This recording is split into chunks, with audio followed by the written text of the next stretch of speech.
Welcome back to How Good Was It? Oh man. So we just finished our perfect movie month. We capped it off with Forrest Gump. And if you were privy to that episode, you heard a lot of debate going on as to whether this movie was actually a perfect movie or not. Scott and Dana had some exchanges. And I foresee the same for this episode because even though Perfect Movie Month is no longer a Nope, it's thing, continuing. Extra we are week going now. back into our weekly movie picks. And we did give a warning, Dana. We did give a warning that if we were going to do Forrest Gump, we definitely going to do this movie, which is Back to the Future. And this will be the first one in that franchise. Dana is already going to bed. He's going to turn out the light in a second because I know he is not a fan of this movie. He's shaking his head just like Scott was for the Forrest Gump episode. So let's just dive in because this is going to be a hoot for me. I'm going to stand by the or sit by the sidelines and just watch these two go at it.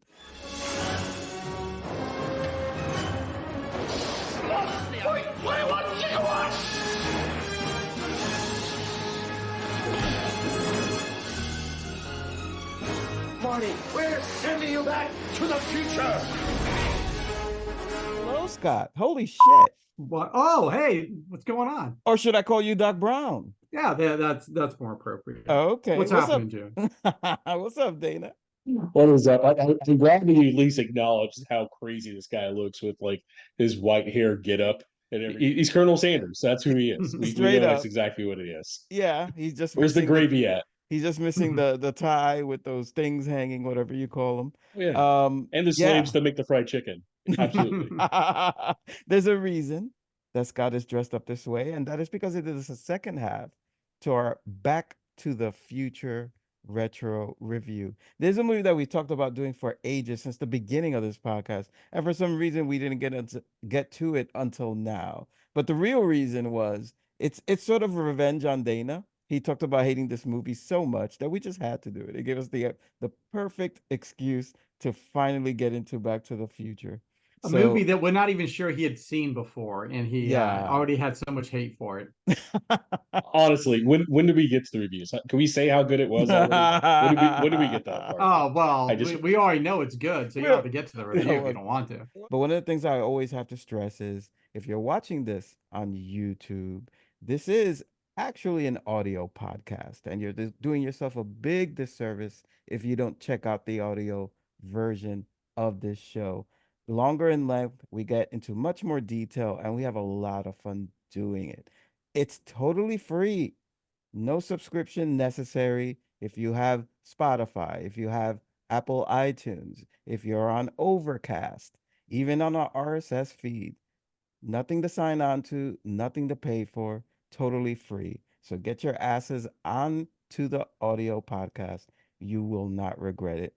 Back to the Future, man. Let's go, boys, because this has been a long time coming. And Scott's not wearing that fucking suit for any, It is so hot in the suit. Yeah, I am in Florida now. I am not in New York anymore. It's 90 degrees and I'm sweating through this suit. So you're dressed up for the occasion, man. Hit us with the facts and figures, bro. Well, I mean, this movie was a huge success. Came out in 1985, made for $19 million, grossed $384 million. Wow. It was the top film that year. It was number one for I think 12 weeks in a row.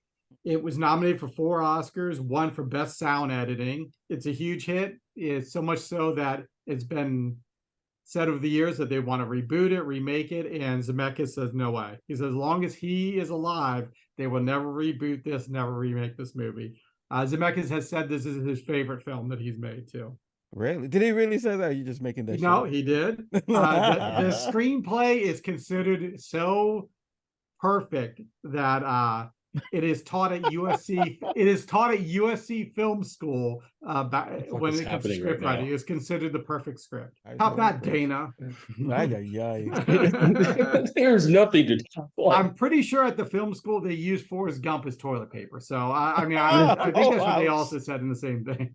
Can we hurry up and end this? Is there a way to fast forward this? I would love to.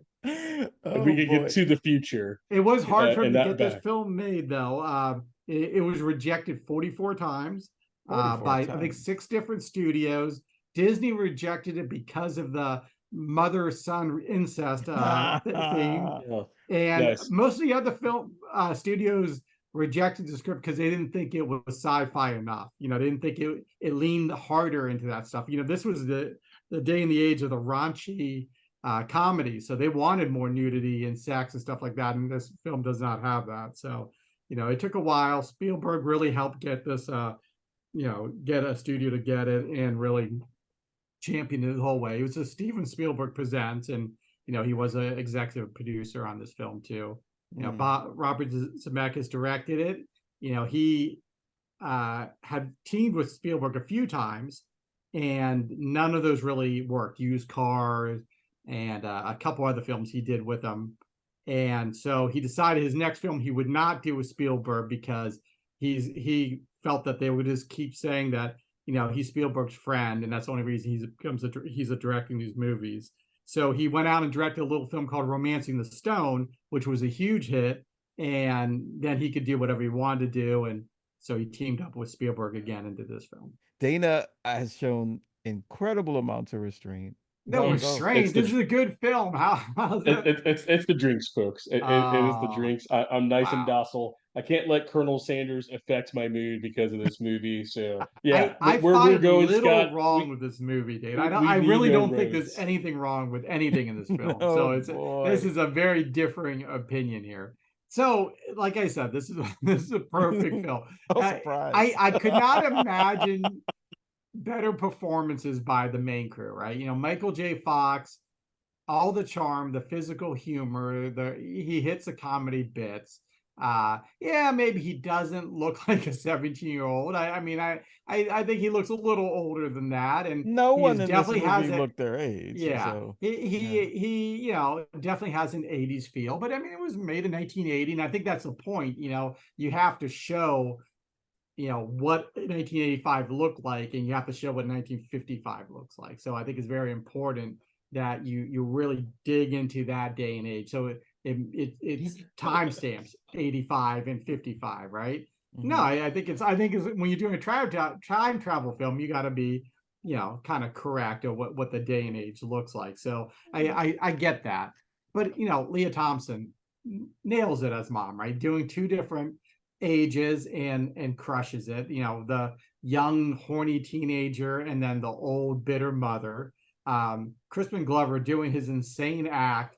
I just could not imagine any that other than it's an iconic character the way he plays this guy.